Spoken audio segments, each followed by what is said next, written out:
ناظرین، میں ہوں امتیاز عالم بدلوں کی نشریات میں اپنے پروگرام انگیز کے ساتھ۔ عمران خان نے طبلِ جنگ بجا دیا ہے اور وہ لاہور کی لبرٹی مارکیٹ سے لانگ مارچ پہ روانہ ہو جائیں گے۔ یہ لانگ مارچ دراصل 8، 10، 12 جلسوں کا پروگرام ہے جو جی ٹی روڈ پہ عمران خان کرتے چلے جائیں گے اور وہ لوگ اپنے واپس گھر جاتے چلے جائیں گے۔ اصل کال ہے 8 دن کے بعد 4 تاریخ کو اسلام آباد میں جلسہ کرنے کی اور دھرنا دینے کی، اور پورے ملک بھر سے کال دی گئی ہے کہ لوگ وہاں پہنچے۔ عمران خان کا دعویٰ ہے کہ اس میں لوگوں کا ایک سمندر ہوگا، لیکن عمران خان جس بیانیے کے زور پہ پاپولر ہوئے تھے جب انہوں نے یہ اعلان کیا، اور عمران خان نے وقت بھی بڑا زبردست چنا۔ انہوں نے تو پچھلے یہ اعلان کیا تھا کہ وہ جمعرات یا جمعے کو کال دیں گے، اور وہ انتظار کر رہے تھے کہ در پردہ جو مذاکرات ہو رہے ہیں ان میں شاید کوئی نتیجہ نکل آئے، لیکن نتیجہ نہ نکلا۔ وہ مذاکرات ناکام ہو گئے، جیسے کہ آئی ایس پی آر اور آئی ایس آئی کے چیف کی پریس کانفرنس کے بعد ہمارے سامنے حقائق آئے ہیں۔ تو عمران خان نے اپنے لانگ مارچ کے اعلان کو عرش شریف کی شہادت کے ساتھ جوڑا کہ اس سے جو غم و غصہ آیا ہے اس سے وہ فائدہ اٹھا کر وہ اس لاش پہ شاید سیاست زیادہ گرما سکے۔ ان کا اینٹی کلائمیکس ہو گیا ہے۔ اس حساب سے فوج کے نمائندوں نے، D G I S P R نے اور آئی ایس آئی چیف نے عمران خان کے سائفر کے بیانیے، امریکی سازش اور امپورٹڈ حکومت اور صادق و جعفر اور غدار اور نیوٹرلز کے جو بیانیہ تھا اس سے ہوا نکال دی ہے۔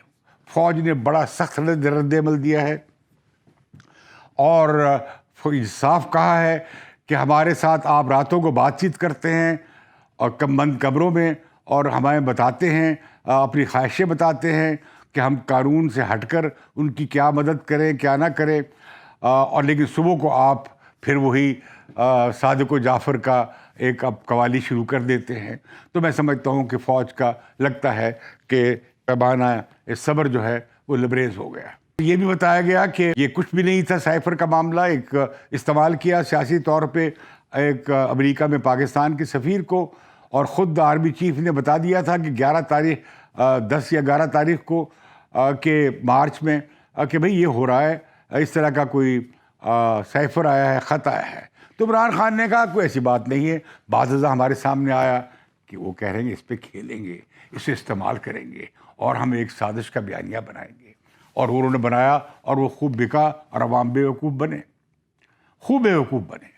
تو اس کا بھی بہانہ پھوڑا گیا ہے کہ اس کی تفتیش کی گئی، اس میں تھا کچھ نہیں۔ اور پھر یہ کہ آخر اختلاف کس بات پہ ہوا، غداری کس بات پہ آپ کہہ رہے تھے؟ ایک طرف آپ انہیں غدار کہہ رہے تھے، صادق و جعفر کہہ رہے تھے سپہ سالار کو، اور دوسری طرف آپ کہہ رہے تھے کہ آپ نے مارچ میں انہیں کہا کہ آپ کو میں ایکسٹینشن دیتا ہوں جتنا آپ چاہتے ہیں۔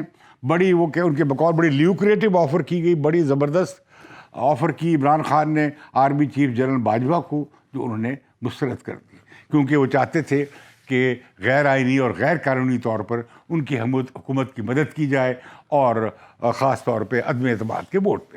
تو انہوں نے کہا کہ فوج فیصلہ کر چکی سینٹ کے الیکشن کے بعد سے کہ ہم بالکل سیاست سے باہر رہیں گے، اور یہ ہمارا اداراتی فیصلہ ہے، ایک آرمی چیف کا فیصلہ نہیں ہے۔ پوری آرمی کی جو کمانڈ ہے میجر جنرل سے لے کر اوپر تک سب اس فیصلے میں شامل ہیں، اور اس فیصلے پہ فوج قائم رہے گی، بھلے آرمی چیف بدلتا ہے نومبر میں، اس کے باوجود یہ پالیسی چلے گی۔ یہ وہ تقاضا ہے اور مطالبہ ہے آئین اور قانون کے مطابق افواج پاکستان کا اور ایجنسیز کے کام کا، کہ جس کا مطالبہ جمہوری تحریک بہت عرصے سے ایوب خان کے زمانے سے کرتی چلی آئی ہے، اور ہر دور میں اس مطالبے کو دہرایا جاتا رہا ہے کہ پاکستان کو کہا گیا کہ نیشنل سیکورٹی اسٹیٹ ہے، پاکستان کو کہا گیا پیوٹل اسٹیٹ ہے، پاکستان کو کہا ایک گیریزن اسٹیٹ ہے۔ تو یہ سب باتیں پاکستان کی ریاست کے بارے میں کہی جاتی تھیں، جہاں فوج ہر طرح کے معاملے میں حاوی تھی یا مداخلت کرتی تھی یا فیصلے کرتی تھی۔ تو اب کہا گیا ہے کہ نہیں، ہمیں تو ہماری جو ڈیوٹی آئین میں دی گئی ہے اس کے مطابق چلیں گے۔ میں سمجھتا ہوں یہ بڑا خوشائند فیصلہ ہے، اور اس پر پارلیمنٹ کو اس کا نوٹ لینا چاہیے، اور ایسی آئین سازی اور قانون سازی کرنی چاہیے کسی مناسب مرحلے میں کہ فوج کا کردار اور ایجنسیوں کا کردار واضح کر دیا جائے کہ ان کا کیا کیا دائرہ عمل ہے اور وہ ان کا کیا کیا دائرہ کار ہے، تاکہ یہ کنفیوژن جو ہمارے ملک میں ریاست کی جو دورہ پن ہے یا اسٹیٹ ود ان اسٹیٹ کا جو ایک مسئلہ چلا آیا ہے، اسے ایک آئینی اور جمہوری اور ریپبلک کے حق میں اسے حل کرنا چاہیے کہ جہاں عوام کے نمائندوں کی اور پارلیمنٹ کی سوورنٹی ہو اور بالادستی ہو۔ پریس کانفرنس تھی آئی ایس پی آر کی اور آئی ایس آئی چیف کی، یہ ایک واضح پیغام ہے۔ اس بیانیے کے خلاف فوج نے اس کے اوپر اپنا سخت رد عمل پبلکلی دیا ہے، اور پہلی بار آئی ایس آئی چیف اس طرح سامنے آ کر انہوں نے یہ پوزیشن لی ہے۔ انہوں نے کہا کہ وہ ذاتی طور پر مارچ میں سے وہ بہت انڈر اٹیک رہے ہیں، لیکن وہ ذاتی مسئلے میں سامنے نہیں آنا چاہتے تھے۔ اب معاملہ ادارے کا تھا اور اس کی سلامتی کا تھا اور اس کی لیجیٹمیسی کا تھا، تو لہذا انہیں سامنے آنا پڑا ہے۔ تو یہ بات بھی کنفرم کی گئی کہ صدارتی محل میں بھی بات چیت ہوتی رہی ہے اور جگہوں پہ بھی عمران خان بات چیت کرتے رہے ہیں، لیکن عمران خان چاہتے تھے یہ کہ ان کی پھر سے مدد کی جائے، انہیں پھر سے لاڈلا بنایا جائے اور انہیں پھر سے دھاندلی کر کے کسی نہ کسی طریقے سے اپوزیشن کو دیوار سے لگا کر ان کی مخالف جماعتوں کو انہیں دوبارہ اقتدار میں لایا جائے۔ لیکن جو کچھ ان کے 3.5 سال سے زیادہ کے عرصے میں انہوں نے گورننس کی، اتنی بیکار گورننس کی، اتنی ناکام حکومت تھی کہ ان کے پلے کچھ نہیں عوام کو شو کرنے کے لیے سوائے جھوٹے اعداد و شمار کے جو وہ پیش کرتے رہتے ہیں۔ تو ناظرین، عمران خان روانہ ہو رہے ہیں، ان کے اس لانگ مارچ کا کیا نتیجہ نکلے گا؟ میرا خیال ہے کہ یہ ایک اور پولیٹیکل موبلائزیشن ہوگی۔ میرا خیال ہے کہ عمران خان کے لیے مشکل بنے گی کہ 4 تاریخ کے بعد وہ اپنا دھرنا جاری رکھیں، یہ ڈسپرس ہو جائے گا، یہ تحلیل ہو جائے گا اور لوگ زیادہ دیر تک نہیں بیٹھ سکیں گے۔ دوسری طرف اگر انہوں نے تصادم کرنے کی کوشش کی جس کے بغیر کرائسس بنے گا نہیں، تو پھر ان کے ساتھ ریاست جو ہے، صرف حکومت نہیں، ریاست کی تمام مشینری ان کے ساتھ نمٹنے کے لیے سختی سے نمٹنے کے تیار ہوگی۔ مجھے امید ہے کہ عمران خان اپنی پارٹی کو اور خود کو بڑی مشکل میں نہیں ڈالیں گے۔ اب مجھے سمجھ نہیں آتی جتنی پاپولیرٹی وہ اب تک گین کر چکے تھے، اس کے بعد انہیں جلدی کیا ہے انتخابات کی؟ اور جتنا وقت گزرتا جائے گا اس حکومت کے مسائل میں اتنی کمی نہیں آئے گی، اور کوئی اتنا بڑا میریکل اور اتنا بڑا کارنامہ یہ انجام نہیں دے سکے۔ آئندہ 7-8 مہینوں میں اس ملک کی معیشت پوری طرح سے ٹھیک ہونے والی نہیں ہے۔ اسے 4-5 سال سے بھی زیادہ عرصہ لگے گا پاکستان کو اس معاشی چکر سے اور کرائسس سے نکلنے کا۔ لیکن عمران خان کے لیے ایک اور وارننگ بھی آئی ہے جو انہی کے سینیٹر فیصل واڑا نے دی ہے پریس کانفرنس کرتے ہوئے۔ انہوں نے کہا کہ اس میں لاشیں اٹھیں گی، خون خرابہ ہوگا، لوگ مارے جائیں گے، میں یہ دیکھ رہا ہوں۔ انہوں نے یہ بھی کہا کہ ارشد شریف کے قتل میں کچھ سازشی لوگ ہیں جنہوں نے انہیں کہا کہ ان کی جان کو خطرہ ہے، اور وہی لوگ ذمہ دار ہیں ان کے قتل کے، اور اس کے حوالے سے کچھ انہیں حقائق جیسے کہ میں پچھلے شو میں بات کر چکا ہوں انہوں نے پیش کیے۔ انہیں نوٹس دے دیا گیا ہے، لیکن وہ کہہ رہے ہیں کہ عمران خان میرے لیڈر ہیں اور میں پرامن احتجاج کے حق میں ہوں، لیکن میں وارن کر رہا ہوں کہ بڑا خوفناک صورتحال بنے گی اگر یہ لانگ مارچ چل پڑا۔ انہوں نے اپنے پارٹی لیڈروں کو وارن کیا غالباً یہ کہ آپ اسے کال آف کر دیں، ورنہ بڑا کوئی خوفناک قسم کا خون خرابہ ہو سکتا ہے۔ اس طرح کی ہم اسپیکولیشن سن رہے ہیں کہ صورتحال خراب ہو سکتی ہے، لیکن میں حکومت سے بھی کہوں گا، اور انہوں نے اچھا کیا ہے کہ فائر آرمز لوگوں سے لے لیے ہیں یا گولیاں لے لی ہیں، ان کے پاس بھری ہوئی بندوقیں نہیں ہوں گی، یہ اچھا کیا ہے۔ لیکن اتنا زیادہ ریئیکٹ کرنے کی ضرورت بھی نہیں ہے، اوور کل کرنے کی ضرورت نہیں ہے۔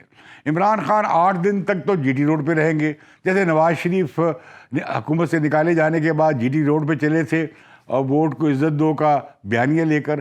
عمران خان ووٹ جلدی کراؤ، انتخابات جلدی کراؤ کا نعرہ لے کے چلیں گے، لیکن میرا خیال ہے کہ عمران خان جلدی انتخابات نہیں چاہتے ہیں۔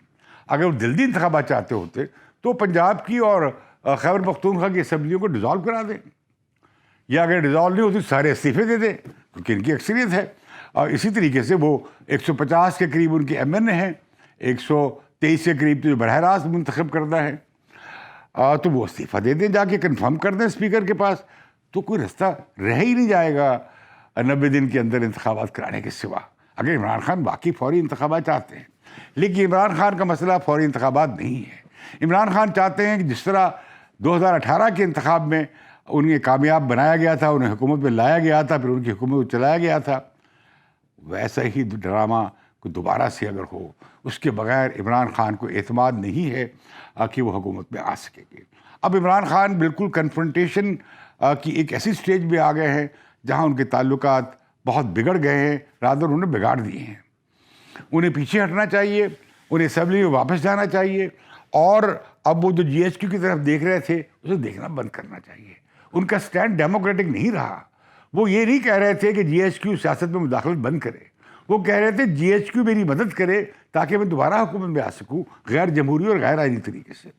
میں سمجھتا ہوں اب عمران خان کو جمہوری پلیٹ فارم کی طرف اور اصولوں کی طرف واپس آنا چاہیے، اور پارلیمنٹ میں جا کر الیکشن کیسے ہوں، اصلاحات کیا ہوں، معاشی اصلاحات کیا ہوں، اور ہم کس طرح اس بحران سے، سیلاب زدگان کے مسئلے سے اور دیگر مسائل سے کیسے نپٹ سکتے ہیں، اس میں اپنا کردار ادا کریں۔